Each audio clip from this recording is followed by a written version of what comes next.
Dans une interview exclusive accordée à Voici, Loana a annoncé le décès de son père.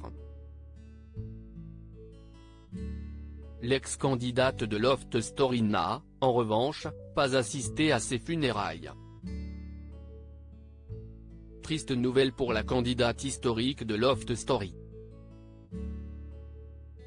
Dans une interview exclusive accordée à Voici, Loana Petrucciani a révélé qu'elle venait de perdre son père.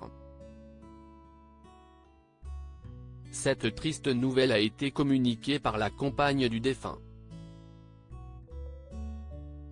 Il est décédé ce mois-ci, a-t-elle annoncé.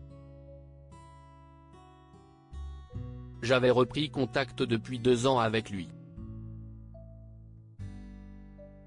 Il ne voulait pas me voir, et je respecte son choix. Je l'avais eu au téléphone. Il ne voulait pas me voir parce qu'il ne voulait pas que je le voie dans l'état où il était. Il était très malade, quasiment aveugle et il avait pris du poids. Il m'a dit, je veux que tu gardes de moi l'image que tu avais. Je ne l'ai pas revu depuis et ça m'a choqué, a poursuivi la jeune femme de 45 ans.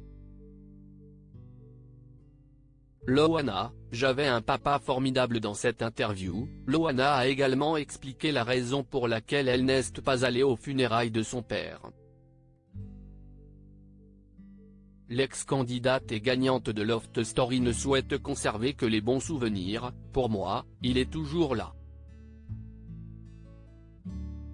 S'il n'a pas voulu que j'aille le voir, je ne veux pas le voir en tant que mort. Je l'avais eu au téléphone, il m'envoyait de très beaux messages. Moi, j'avais effacé l'ardoise. Je garde ce souvenir de mon papa qui était fantastique. J'avais un papa formidable et j'ai envie de me souvenir de ça. Je demande même à ma mère de me rappeler des souvenirs, a-t-elle souligné. Loana évoque régulièrement sa vie privée. Loana, proche de sa communauté, fait souvent des confidences sur sa vie privée. Invitée sur le plateau de Jordan de Luxe, la gagnante de Loft Story avait évoqué ses difficultés financières. Aujourd'hui, je suis au RSA. Je fais quelques dédicaces sur le site Vidéo, mais ce revenu mensuel n'est pas énorme.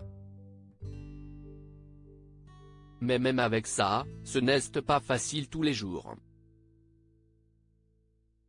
La starlette est allée sur la Côte d'Azur pour se rapprocher de sa mère qui a encore plus de problèmes d'argent qu'elle. Elle ne gagne que 90 € par semaine et on va devoir de chez nous après la trêve hivernale, raconte-t-elle.